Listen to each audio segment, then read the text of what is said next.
because I want to start with the back of the car. And yes, I got to change the plates. The plates were already mentioned to me, Group 19. I don't know if anybody knows what that means. Group 19, if you're a Rambler AMC guy, okay,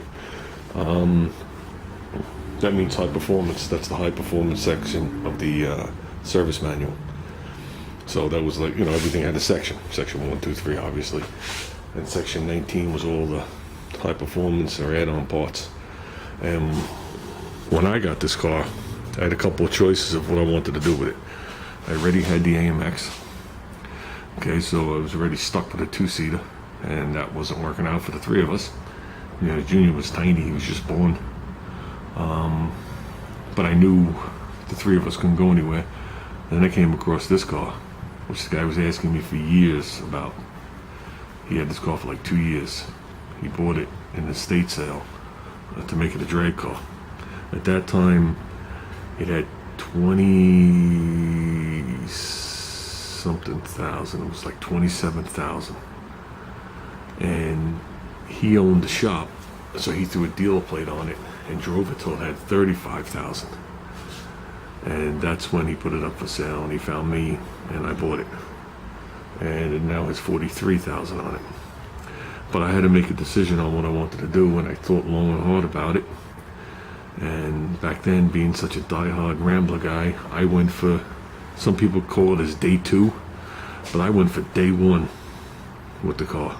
Now, working at the dealership, what that means to me is, okay, it might not mean this to everybody, what it means to me is, when you buy a car, you could order what you want in the car from the factory. There's only so many things they're going to give you, like the 8-track player, okay? But before the car is delivered, they'll give you a chance to put other things on, and they sell stuff that's usually manufacturer approved, and it's sold over the parts counter. Now, AMC, that would have been the Group 19 stuff. That would have been the cross ram, the carburetors, headers, gears, wheels, spoilers, traction bars, cams, there were cam kits, valve springs, special intake manifolds. There's more. So I looked up in '68 to see what they offered over the counter, and that's when I got the torque thrust wheels, which are on this thing.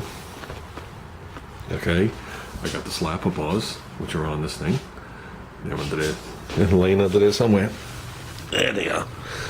Okay, I got the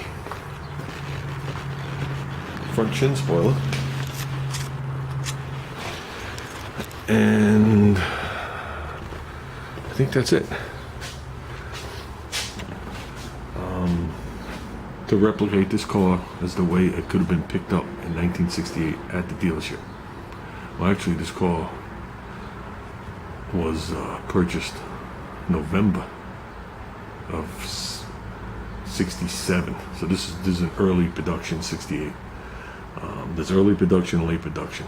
Early production has short frame rails. Late production has full frame rails underneath. Okay, guys, let's see what's in this trunk together. Been a while.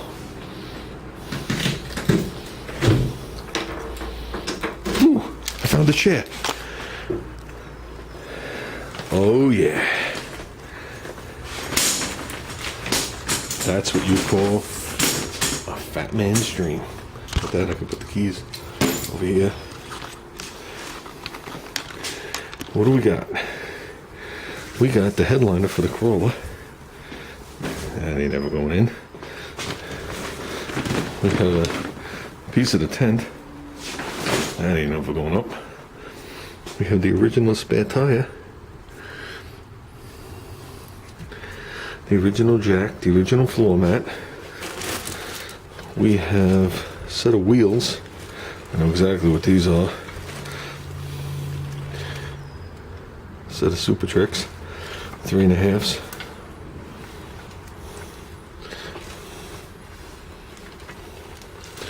Which we gotta get in. That's the backside. We have a spare gas can that I bought in case it ever broke down.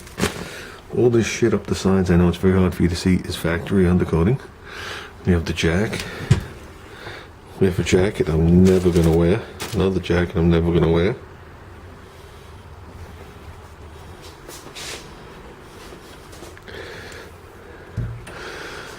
This is the original paint inside here.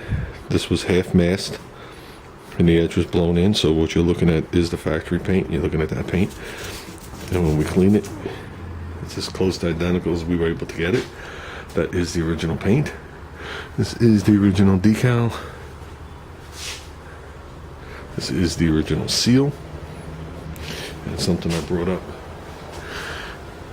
This is the factory leading when they leaded all the pieces together. Those are the factory taillights. But what we need is, we need this. This was given to me as a Father's Day present from Junior. And we need this because we got to switch the license plates. Shows you how long ago this was. Alright, what do we got in there? There's Junior. He's 3 years old there. Look how little he is. Man, look how young I am. Holy fuck. That's Myrtle Beach. The following year, he was tall enough to ride in by himself. So somewhere in here, we gotta find a flat-headed screwdriver. Always carry a fuel pump. Got some wrenches, some brake fluid. Let's get working. Okay. Back looks clean to me. At least that's as clean as I'm gonna get it. So, maybe did the exhaust tip. Did everything to polish the lenses, but they're still shiny. I used to use the Novice, I think #1 was the stuff I used to use on there. I'd polish them with #2, then coat them with #1. And they'd look as good, if not better than new. They would definitely shine better than new. So, but they were always good lenses to begin with. So, we're looking good. Did this lip. You can see the original, like little chips and stuff, but how close the color is. They went as far as right there. So, same up these things. So, I call that good. Let's call the back of the car done. Let's go work on the front. The front's more of a pain in the ass because there's so much dust in the grill. So, we're getting there. So we did the top of the car, complete top. Did the complete back of the car. And now we'll do the front of the car. The sides of the car are easy, and then the wheels are their own little special nightmare. So, okay. Okay, guys. We got the front done. Only a couple little stone chips in the grill. Not bad for all these years. This thing has definitely taken its trips. We've talked about it before. I'm here on Long Island. This thing has been down to Maryland. It's been up to Connecticut at least 24 times. Different shows, different events, festivals. And then its normal use that I used to use it. Then as the wagon came on, this thing faded away. But we're back. I need something a little bit more drivable, and this is definitely more drivable. So what did we get done? We got the front done. Okay, we got the hood, the tops of the fenders, obviously, the tops of the coves, the roof, the trunk, and the whole ass of the car done, including the muffler.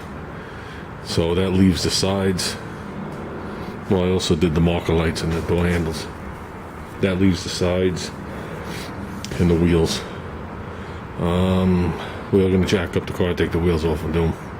I want to do this in between all the other stuff I'm doing in life, but I also want to have this car done, hopefully for this weekend. Today's Wednesday. So, I have to go home and just rearrange a bunch of stuff at the house. We've already been moving stuff out, like I said, into storage units. So, this is going to fill up in the back also. That's why I want to get this done. And then anytime we need it, we could just come here, start it up, and take it away. So, no hidden surprises yet. It held all its oil, no oil leaks, no tranny leaks. Oh, sorry, allergies are still killing me. No differential leaks. The brakes seem to work. They're right at the top. This is a 4-wheel drum brake car. You could be doing 10 or 90, slam on the brakes, take your hand off the wheel, will not pull. Never has, never will. As far as I know, it won't.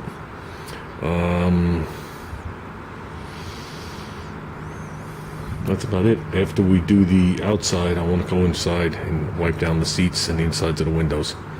The seats just have years of dust on them, if you want to word it like that. So they just need a quick wipe, and they don't need a scrubbing or anything like that. Same with the dashboard and things like that. It's just years of dust now. So the interior is clean. It's just the fact that it's white. The white needs to be wiped down. All needs to be wiped down. Much more comfortable car to drive than the wagon, even though it's the same cockpit. The differences is the tin on the dashboard's the same. They put a dash pad on it. They change the gauge cluster. The rest of the dash is exactly the same. If you took that dash pad off, you just have a bunch of holes, but it's the same as my other car. Seats in this car are higher and thicker and springier than the wagon. The wagon, they're like, I don't know what the hell they're full with. But there is no spring action in them. So these are much more comfortable. Plus the car's quiet. And easy to drive. So, yeah, I think we're going to be good, guys. So, like I said, no hidden surprises. What's amazing about this car, watch when I close the door. So it doesn't close. Okay, watch this.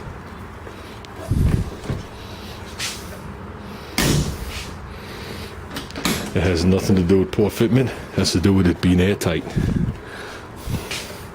Still has its original seals on the door. And all its original stickers from being serviced.